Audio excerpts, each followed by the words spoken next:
Walter Kim, the president of the National Association of Evangelicals, said there's a universal grief at the loss of a life, but there's also grief for the moment that we're in and the polarization that has led to a very dangerous pattern of political violence. Are we going to be contributors to the social chaos, or are we those who will solve this issue with our words rather than physical violence? What do you think, Natasha? What's your response to that tweet?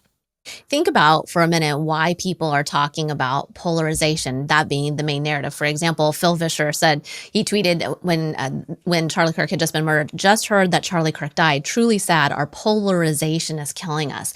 If you look for that word polarization on X, you will see it come up over and over. So why are people talking about that? Well, it comes back to the fact that there is this narrative from a lot of church leaders, people within the church. I want to emphasize that there is this narrative that there's something inherently wrong if Christians tend to line up with one political party more than the other.